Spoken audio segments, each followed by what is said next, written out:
جو لوگ مسلمان ہیں یا یہودی یا عیسائی یا ستارہ پرست، یعنی کوئی شخص کسی قوم و مذہب کا ہو، جو اللہ اور روز قیامت پر ایمان لائے گا اور عمل نیک کرے گا، تو ایسے لوگوں کو ان کے اعمال کا صلہ اللہ کے ہاں ملے گا، اور قیامت کے دن ان کو نہ کسی طرح کا خوف ہوگا اور نہ وہ غمناک ہوں گے۔ اور جب ہم نے تم سے عہد کر لیا اور کوہ طور کو تم پر اٹھا کھڑا کیا اور حکم دیا کہ جو کتاب ہم نے تم کو دی ہے اس کو زور سے پکڑے رہو اور جو اس میں لکھا ہے اسے یاد رکھو تاکہ عذاب سے محفوظ رہو، پھر تم اس کے بعد عہد سے پھر گئے، سو اگر تم پر اللہ کا فضل اور اس کی مہربانی نہ ہوتی تو تم خسارے میں پڑ گئے ہوتے۔ اور تم ان لوگوں کو خوب جانتے ہو جو تم میں سے ہفتے کے دن مچھلی کا شکار کرنے میں حد سے تجاوز کر گئے تھے، تو ہم نے ان سے کہا کہ ذلیل و خوار بندر ہو جاؤ، اور اس قصے کو اس وقت کے لوگوں کے لیے اور جو ان کے بعد آنے والے تھے عبرت اور پرہیزگاروں کے لیے نصیحت بنا دیا۔ اور جب موسیٰ نے اپنی قوم کے لوگوں سے کہا کہ اللہ تم کو حکم دیتا ہے کہ ایک بیل ذبح کرو، وہ بولے کیا تم ہم سے ہنسی کرتے ہو؟ موسیٰ نے کہا کہ میں اللہ کی پناہ مانگتا ہوں کہ نادان بنوں۔ انہوں نے کہا کہ اپنے پروردگار سے التجا کیجئے کہ وہ ہمیں یہ بتائے کہ وہ بیل کس طرح کا ہو۔ موسیٰ نے کہا پروردگار فرماتا ہے کہ وہ بیل نہ تو بوڑھا ہو اور نہ بچڑا بلکہ ان کے درمیان یعنی جوان ہو، سو جیسا تم کو حکم دیا گیا ہے ویسا کرو۔ انہوں نے کہا اپنے پروردگار سے درخواست کیجئے کہ ہم کو یہ بھی بتا دے کہ اس کا رنگ کیسا ہو۔ موسیٰ نے کہا پروردگار فرماتا ہے کہ اس کا رنگ گہرا زرد ہو کہ دیکھنے والوں کے دل کو خوش کر دیتا ہو۔ انہوں نے کہا اب کے پروردگار سے پھر درخواست کیجئے کہ ہم کو بتا دے کہ وہ اور کس کس طرح کا ہو، کیونکہ بہت سے بیل ہمیں ایک دوسرے کے مشابہ معلوم ہوتے ہیں، اور اللہ نے چاہا تو ہمیں ٹھیک بات معلوم ہو جائے گی۔ موسیٰ نے کہا کہ اللہ فرماتا ہے کہ وہ بیل کام میں لگا ہوا نہ ہو، نہ تو زمین جوتتا ہو اور نہ کھیتی کو پانی دیتا ہو، بے عیب ہو، اس میں کسی طرح کا داغ نہ ہو۔ کہنے لگے اب تم نے سب باتیں درست بتا دی۔ غرض بڑی مشکل سے انہوں نے اس بیل کو ذبح کیا جبکہ وہ ایسا کرنے والے لگتے نہ تھے، اور جب تم نے ایک شخص کو قتل کیا تو اس میں باہم جھگڑنے لگے، حالانکہ جو بات تم چھپا رہے تھے اللہ اس کو ظاہر کرنے والا تھا۔ چنانچہ ہم نے کہا کہ اس بیل کا کوئی سا ٹکڑا مقتول کو مارو، اس طرح اللہ مردوں کو زندہ کرتا ہے اور تم کو اپنی قدرت کی نشانیاں دکھاتا ہے تاکہ تم سمجھو۔ پھر اس کے بعد تمہارے دل سخت ہو گئے گویا وہ پتھر ہیں یا ان سے بھی زیادہ سخت، اور پتھر تو بعضے ایسے ہوتے ہیں کہ ان میں سے چشمے پھوٹ نکلتے ہیں، اور بعضے ایسے ہوتے ہیں کہ پھٹ جاتے ہیں اور ان میں سے پانی نکلنے لگتا ہے، اور بعضے ایسے ہوتے ہیں کہ اللہ کے خوف سے گر پڑتے ہیں، اور اللہ تمہارے کرتوتوں سے بے خبر نہیں۔ مومنو کیا تم امید رکھتے ہو کہ یہ لوگ تمہارے دین کے قائل ہو جائیں گے؟ حالانکہ ان میں سے کچھ لوگ کلام اللہ یعنی تورات کو سنتے پھر اس کے سمجھ لینے کے بعد اس کو جان بوجھ کر بدل دیتے رہے ہیں،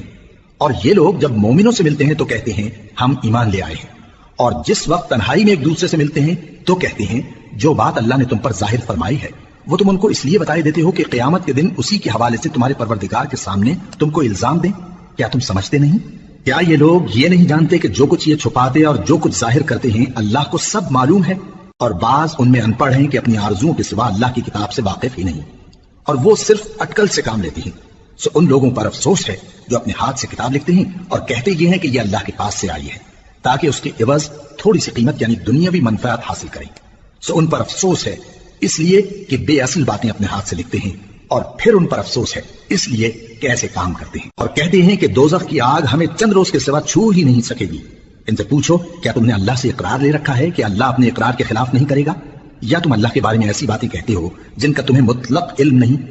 ہاں کیوں نہیں، جو برے کام کرے اور اس کے گناہ ہر طرف سے اس کو گھیر لیں تو ایسے لوگ دوزخ میں جانے والے ہیں اور وہ ہمیشہ اس میں جلتے رہیں گے، اور جو ایمان لائیں اور نیک کام کریں وہ جنت کے مالک ہوں گے اور ہمیشہ اس میں عیش کرتے رہیں گے۔ اور جب ہم نے بنی اسرائیل سے عہد لیا کہ اللہ کے سوا کسی کی عبادت نہ کرنا اور ماں باپ اور رشتہ داروں اور یتیموں اور محتاجوں کے ساتھ بھلائی کرتے رہنا اور لوگوں سے اچھی باتیں کہنا اور نماز پڑھتے اور زکوٰۃ دیتے رہنا، تو چند آدمیوں کے سوا تم سب اس عہد سے منہ پھیر کر پلٹ گئے۔ اور جب ہم نے تم سے عہد لیا کہ آپس میں کچھ تو خون نہ کرنا اور اپنوں کو ان کے وطن سے نہ نکالنا، تو تم نے اقرار کر لیا اور تم اس بات کو مانتے بھی ہو۔ پھر تم وہی ہو کہ اپنوں کو قتل بھی کر دیتے ہو اور اپنے میں سے بعض لوگوں پر گناہ اور ظلم سے چڑھائی کر کے انہیں وطن سے نکال بھی دیتے ہو،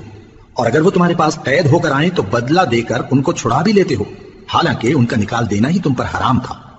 یہ کیا بات ہے کہ تم کتاب اللہ کے بعض احکام کو تو مانتے ہو اور بعض سے انکار کیے دیتے ہو؟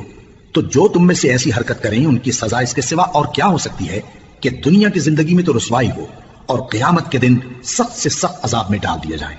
اور جو کام تم کرتے ہو اللہ ان سے غافل نہیں۔ یہ وہ لوگ ہیں جنہوں نے آخرت کے بدلے دنیا کی زندگی خریدی، سو نہ تو ان سے عذاب ہی ہلکا کیا جائے گا اور نہ ان کو اور طرح کی مدد ملے گی۔ اور ہم نے موسیٰ کو کتاب عنایت کی اور ان کے پیچھے یکے بعد دیگرے پیغمبر بھیجتے رہے، اور عیسیٰ ابن مریم کو کھلے نشانات بخشے اور روح القدس یعنی جبرائیل سے ان کو مدد دی۔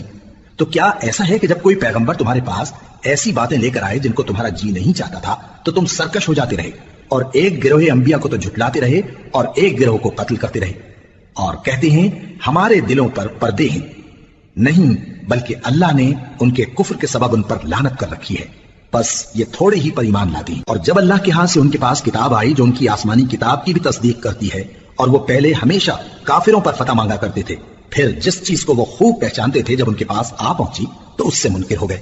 بس کافروں پر اللہ کی لعنت۔ جس چیز کے بدلے انہوں نے اپنے تئیں بیچ ڈالا وہ بہت بری ہے، یعنی اس جلن سے کہ اللہ اپنے بندوں میں سے جس پر چاہتا ہے اپنی مہربانی سے نازل فرماتا ہے۔ اللہ کی نازل کی ہوئی کتاب سے کفر کرنے لگے تو وہ اس کے غضب بالائے غضب میں مبتلا ہو گئے، اور کافروں کے لیے ذلیل کرنے والا عذاب ہے۔